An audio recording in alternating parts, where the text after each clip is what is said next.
Women speak out about Warren Ellis. Full and informed consent was impossible. Scores of women are publishing details of their relationships with the Transmetropolitan writer, who they say offered mentorship in exchange for sexual contact. But they don't want him canceled. They want a conversation. This is coming to you from The Guardian. I'm going to talk to you about it. It's an interesting article. And Sam Thielman is the really tough, cool guy who's going to really tell us what's going on with Warren Ellis and what we should think about it. Before we get into it, go ahead and if you want to support me, check out collegeofthedead.com. That's my new book, College of the Dead Graduation Day. It's already shipping, and it's been fantastic. It's a zombie apocalypse story. You will love it. And also sign up for The Mermaids, my next full-color series coming soon to Indiegogo. You can sign up at epicmermaids.com. The link is also in the description. Well, Sam Thielman, educate us. Tell us what's going on. You look so serious. Here's what Sam says in the article. Okay, he takes a quote from Warren Ellis himself. Interesting. Stories are what make us human, comics writer Warren Ellis told an audience on April 28, 2005. See, he tried to trip me up. He couldn't. As that year's Toronto Comic-Con began. They're an advanced form of play. Cats have play, sometimes very sophisticated, dramatized forms of play. But they're not communicated or externalized. So far, only humans use stories to dramatize the way they see the world. At least as far as we know. God knows what dolphins are doing, right? I have not talked to any dolphins. All right, so the intrepid Sam Thielman continues. 2 days after that, on April 30th, a 23-year-old woman, all right, story's getting good, flew to the convention to surprise Ellis, whom she believed was her boyfriend. The pair had spoken on video chat and email regularly since they first met online in 2004, with some of their conversations lasting through the night. If you're talking to a woman and you're a guy and you're talking through the night with that woman, that means you are interested in her. It is not grooming. It can't possibly be grooming because women become incredibly boring fairly quickly. So that's just kind of the way it is. So for some reason, the two of them were into each other. So good for them. The pair had spoken on video chat and email regularly since they first met online in 2004, with some of their conversations lasting through the night. Okay, we covered that. She alleges that Ellis, then 37, never told her that he had a long-term partner, even though it was an open relationship, by the way, and that he had asked her to keep their relationship a secret because of his fame. They had sex in his hotel room that evening. All right, so this is the first and most serious thing we're talking about is he let a 23-year-old woman believe when he was 37 that she was his girlfriend, which sounds like she kind of was a girlfriend, and he didn't tell her about all of his other entanglements with other people. Okay, got it. And they had sex. All right. I'm trying to follow this. Okay, a second woman who was 22 at the time, I don't really know what the age is about, like who cares as long as they're legal, right? A second woman who was 22 at the time tells The Guardian she believed such secrecy was necessary because Ellis had not told his long-term partner about her. She says she slept with him in the same hotel room the day before, on 29th of April. A third woman who also went to his room on April 30th, good for you, Warren, said she believed Ellis was in an open relationship, but she says she was not informed of the assembly line nature of his evening. Okay. It appears Ellis had dramatized the world differently for each of them. So he didn't tell them he was seeing other women, except for the women he did tell he was seeing other women, except for the ones that were 22, but no, there was others that were 23, but there's a third woman whose age we don't know because it doesn't make it look like he's creepy. Okay, got the narrative. In June this year, so that would be 2020, as scores of young women began to publicly make allegations about the behavior of men in senior positions of comics and science fiction writing, several women began to speak about their relationships with Ellis, some dating back to the early 2000s. He's like women all that time, huh? Now, more than 60 women, now that is a lot of women, have come together to launch the website So Many of Us. I'll give you a link to the site. To document their concurrent relationships with Ellis and encourage others to come forward. They allege that Ellis had pursued sexual relationships with a staggering number of his female fans, all the while deceiving them about the number of relationships he was in. Based on the account of these women, it appears he was maintaining at least 19 relationships simultaneously at one point in 2009. Well, I mean, they say that women fake orgasms and men fake relationships. Might be true. I don't think that Warren was maintaining 19 relationships. I think he was maintaining 19 relationships of people that he partied with and had fun with. But we'll see. Jane Holmes, a writer and photographer whose relationship with Ellis lasted 8 years, initially set up a server for women to talk to each other. She said, it sounds a little obsessed. I'm not to judge, but it's a little odd. She says that roughly 100 women have come forward, while 33 of them have composed written statements supported by emails and text messages, which have been seen by The Guardian. Okay. In individual interviews, several of the women allege that Ellis was sending identical text and photo messages to them at the same time. Guys do that. Players do that. It's like, hey, how you doing? Like, and then that's copied 40 times. And you up, let's party, things like that, whatever. Obviously, he's going to copy and paste it multiple times and see who responds.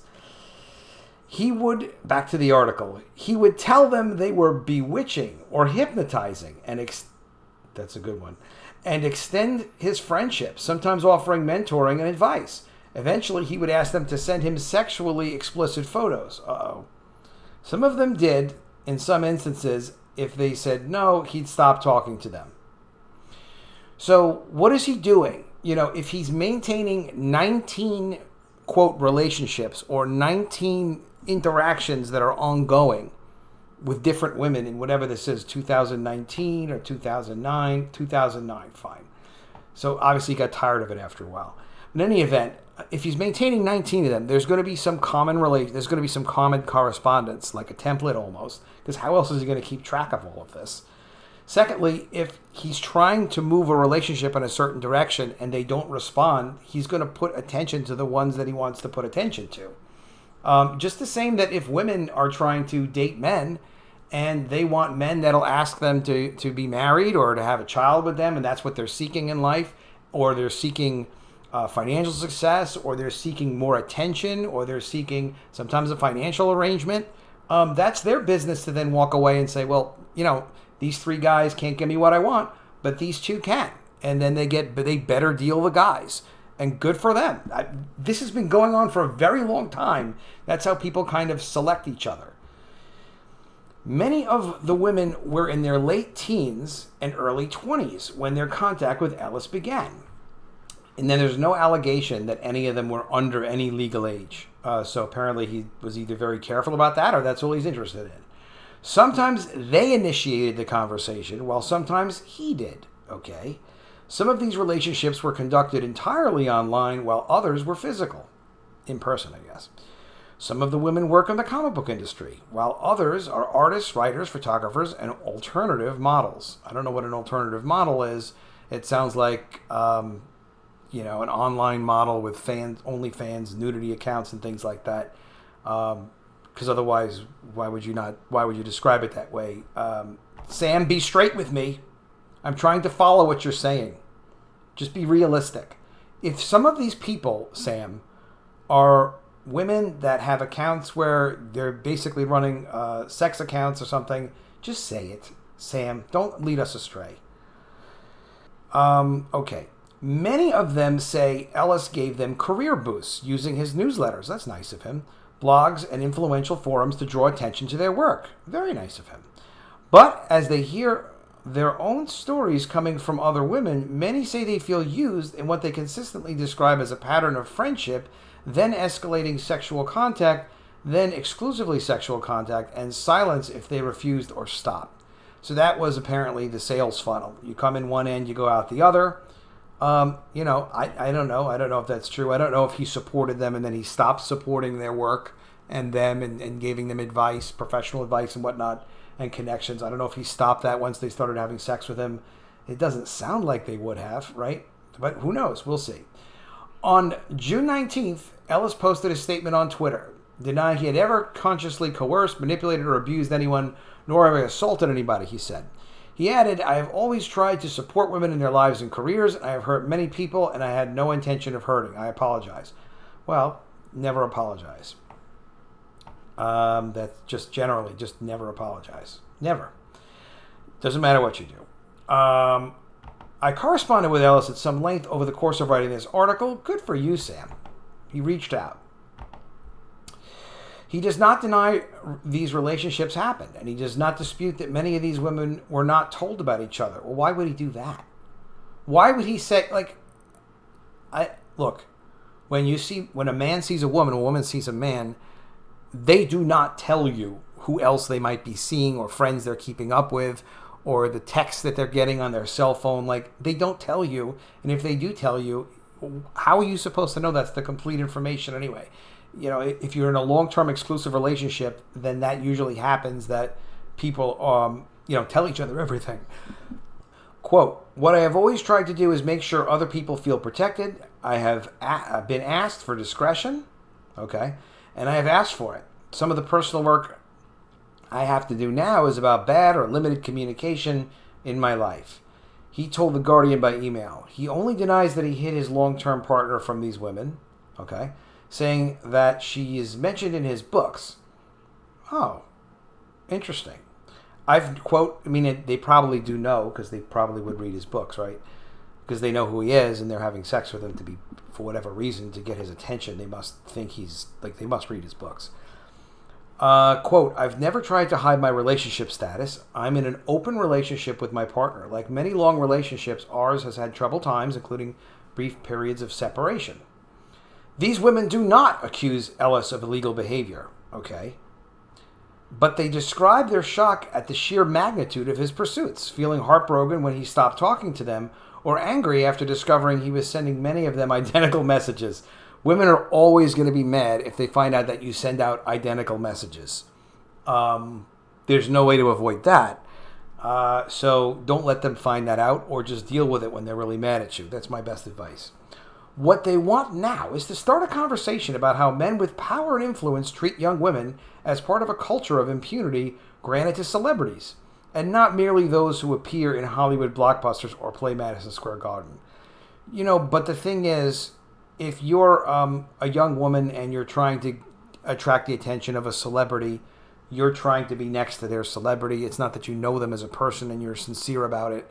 And there are things called star effers, and it's always been that way. So this is the situation that you're seeking. Otherwise, like, if you're a young woman, go meet a nice other young man or young woman or young non-whatever gender that you want to spend time with, and go deal with someone that's on your level. Don't go deal with a star and feel like, well, because I write or I do have a creative talent that I'm pursuing, that gives me access to the most successful, talented people completely on my merit. It just doesn't work that way. And everyone knows it doesn't work that way. Even Sam knows it doesn't work that way. Ellis's influence can be seen in his message boards. The Warren Ellis Forum, The Engine, the Whitechapel. They were fun places where thousands of artists and writers joined forces to create groundbreaking comics, many of which made their way to television or Hollywood. Oh, good for him. They were seen as talent pipelines for the biggest studios, including Marvel and DC Comics, and Ellis himself is as influential as the spaces he created. He could be credited with pioneering the widescreen movement in his comic The Authority. Ooh, something to do with margins, I love it. Which starred ersatz versions of the Justice League. Ellis's writing style transitions as easily to the movie screen as the name implies, and his work has been used extensively as reference material in Marvel films.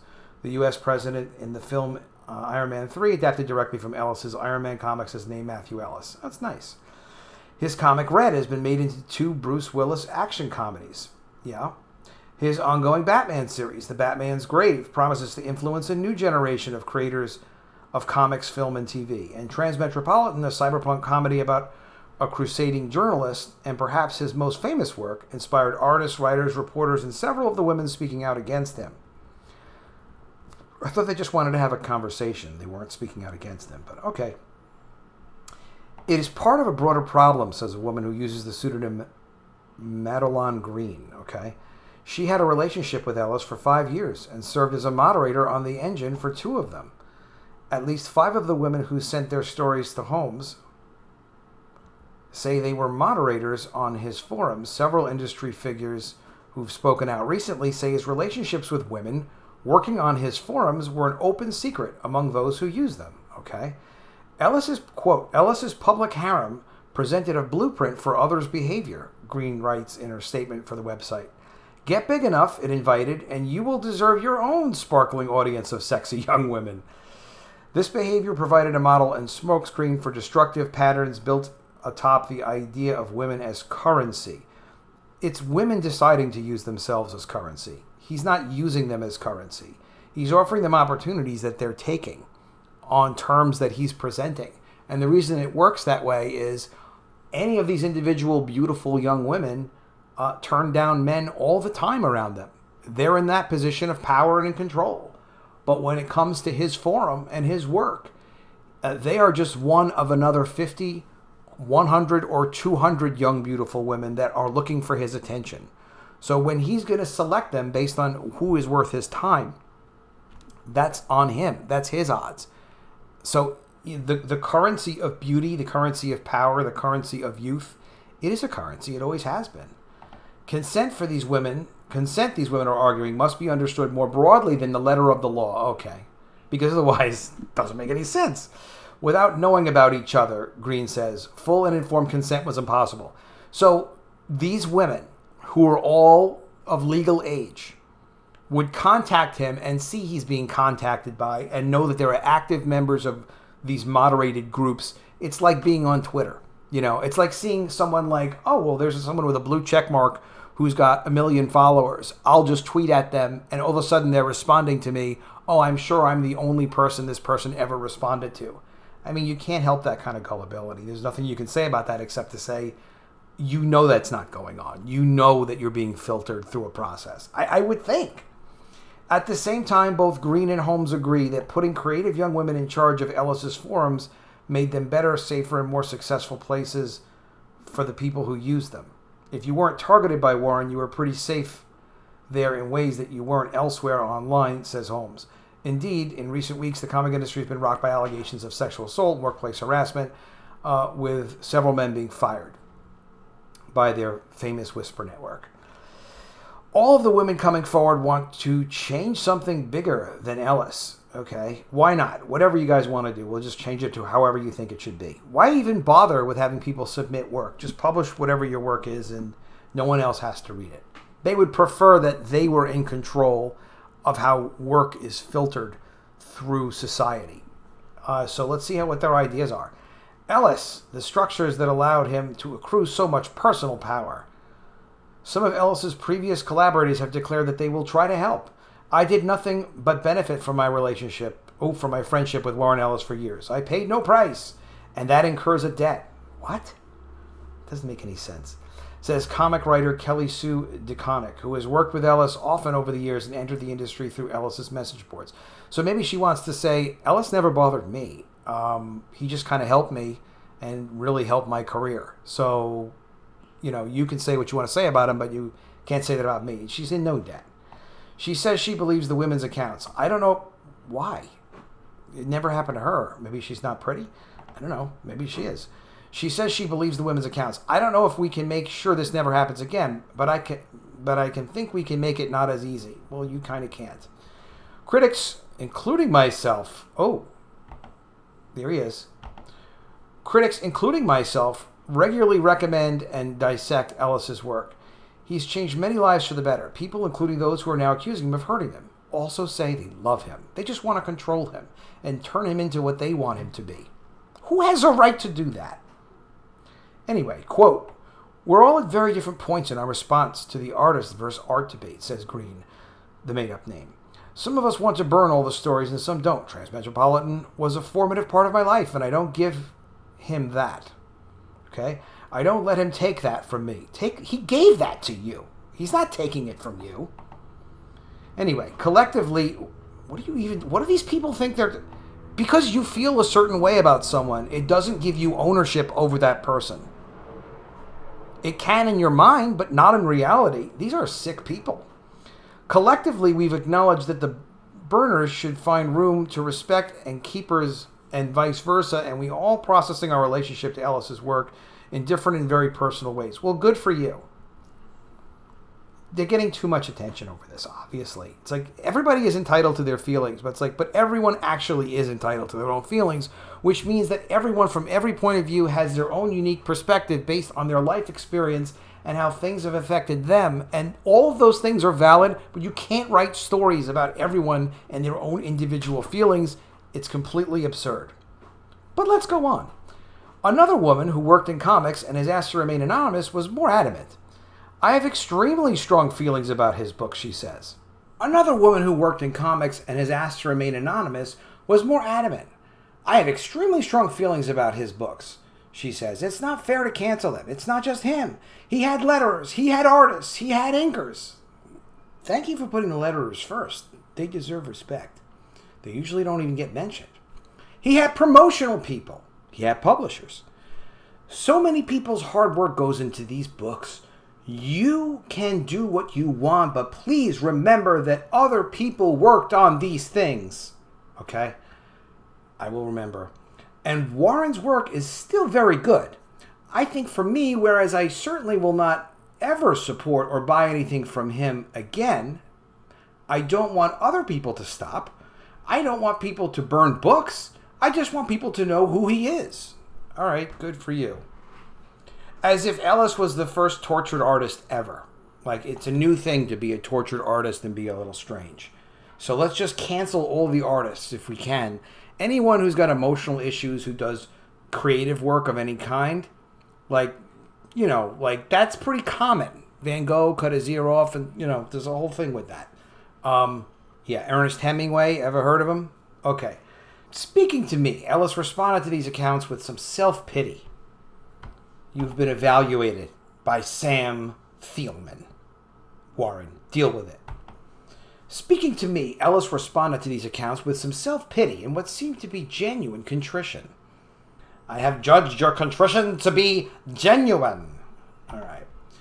He called himself a bad friend, but many of the women I interviewed described his attentions not as understandable mistakes of friendship, but as an extremely isolating experience that relied on his attraction to them.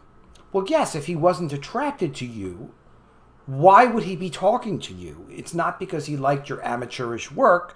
He's seen like tens of thousands of submissions of amateurish work. But you caught his eye if you were pretty and kind of funny and kind of interesting. That's why he would talk to one of them all night. It really is impossible to talk to women all night unless you're interested in them. It is impossible. Moving right along. Ellis insists that the problem was relationship trouble, not predatory behavior. But he concedes that there's a differing of perception here, and I've been listening to it. He said he was going to try therapy on the advice of friends. Okay. When someone flirted with me or engaged with me intimately, I was genuinely flattered and proceeded time and again to make an emotional mess of things, he wrote. I will own that. And I will not do that again. I have to do the work on that and many other things now. One anonymous contributor on the website says, I want him to do better by women. I have seen the kindness and good he has within himself. I wish no harm for him. I believe he does this have space in his heart for remorse. I wish for him to receive therapy.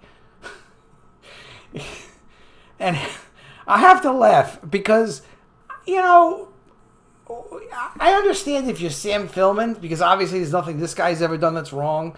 And if Sam Thielman had access to adoring, beautiful women who were fans, like, he would never take any interest in them. He would just take interest in, I don't know, some other person that looked like Sam Thielman without a beard, or maybe even with a beard.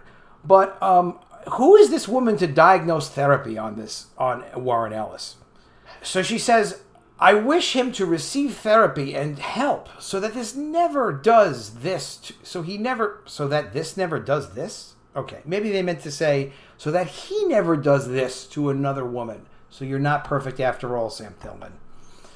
and he stops this pattern of manipulation. I wish for others to see how negatively this behavior affects those that are targeted and not repeat it. Okay, well, I have to say, this is an interesting long article. I'm glad I went through the whole damn thing. A lot of observations I made, obviously. I'll put a link to the article in the description so you can check it out for yourself. I'm going to do a separate video on this, the SoManyOfUs.com, the website dedicated to women who exchange their beauty for Warren Ellis's attention, obviously knowingly. So we'll see about that. And we'll get to it. Again, if you want to support me, go to collegeofthedead.com. Check out my College of the Dead Graduation Day comic. And you sign up for The Mermaids, 48-page full-color ongoing series about mermaids. Very cool. It's like Game of Thrones with mermaids. Really, really nice-looking artwork. And it's almost ready to launch on Indiegogo. I will see you soon with another video. And if I don't see you, I will miss you.